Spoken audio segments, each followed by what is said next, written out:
کہ نماز ہو رہی ہے، پیغمبر بیمار ہیں، فرمایا مروا ابا بکر فلیصلی بالناس۔ صدیق اکبر نماز میں کھڑے ہو گئے، ایک ہی نماز میں امام دو، اس سے بڑا اتحاد، محبت، یگانگت کوئی ہے؟ نماز تکبیر اولیٰ شروع صدیق اکبر نے کی، پیغمبر کو افاقہ ہوا تو مسجد میں آ گئے، صحابہ نے دیکھا نبی آ گئے تو یوں تصفیق کرنے لگے، اپنے ہاتھ پر ہاتھ مارنے لگے تاکہ صدیق کو پتہ چلے کہ آ گئے ہیں پیغمبر۔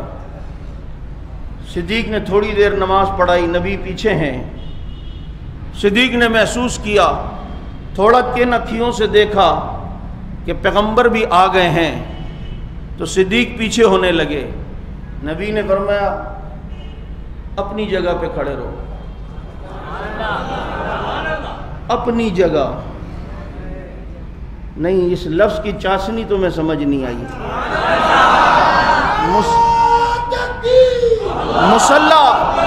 مصلی تو نبی کا ہے، لیکن فرمایا اپنی جگہ، اب یہ تیری جگہ ہے، اپنی جگہ کھڑے رہو۔ لیکن صدیق ادب کے مارے پیچھے آ گئے۔ کبھی کبھی الامر فوق الادب ہوتا ہے اور کبھی الادب فوق الامر بھی ہوتا ہے بابو، ہر جگہ الامر فوق الادب نہیں ہوتا، کبھی کبھی الادب فوق الامر بھی ہوتا ہے۔ پیچھے ہو گئے، نبی آگے ہو گئے، نماز ایک ہے، امام دو ہیں، اس سے بڑی یگانگت کیا ہوگی؟ اس سے بڑا اتحاد کیا ہوگا؟ کیسے یگانگت اور متحد اور اتحاد، اور یہ ایک دوسرے کے واقعات دیکھو، جس رات نبی ہجرت کرتے ہیں اسی رات صدیق ہجرت کرتے ہیں۔ مشرکین مکہ نے دیکھا نبی صدیق نہیں ہے، جو قیمت نبی کے سر کی لگائی وہی قیمت صدیق کے سر کی لگائی، 100 اونٹ، جو قیمت نبی کے سر کی وہی قیمت صدیق کے سر کی۔ جس غار میں نبی اسی غار میں صدیق، جس ماحول میں نبی اسی ماحول میں صدیق، جس موسم میں نبی اسی موسم میں صدیق۔ غار میں جو ہوا آئی ہوگی جو نبی کو لگی وہی صدیق کو لگی،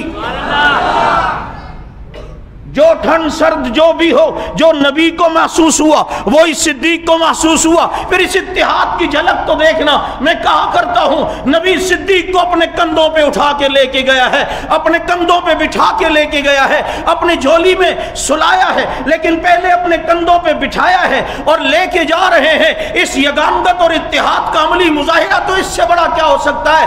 جب کوئی کسی کے کندھے پہ ہوتا ہے نا تو دور سے دیکھنے والا سمجھتا ہے کوئی ایک جسم آ رہا ہے، وہ تو قریب آ کے دیکھے، اوپر دیکھے تو نبوت نظر آتی ہے، نیچے دیکھے تو صداقت نظر آتی ہے، اوپر دیکھے تو نبی ہے، نیچے دیکھے تو صدیق ہے، لیکن دور سے دیکھنے والا وہ تو یہی سمجھتا ہے کوئی ایک جسم آ رہا ہے۔ اور صدیق چاہتا بھی یہ تھا آقا محبت میں کبھی ایسا بھی تو مقام آئے کہ من تو شدم تو من شدے، من جا شدم تو روح شدے، تا کس نگوید بادزی من دیگرم تو دیگرے۔ آقا محبت میں کبھی وہ مقام بھی تو آئے، آپ پھول بنے تو میں خوشبو بن جاؤں، آپ چاند بنے تو میں چاندنی بن جاؤں، آپ سورج بنے میں درخشانی بن جاؤں، آپ تارا بنے میں تابانی بن جاؤں، تاکہ کوئی یہ نہ کہہ سکے یہ الگ ہے، یہ الگ ہے۔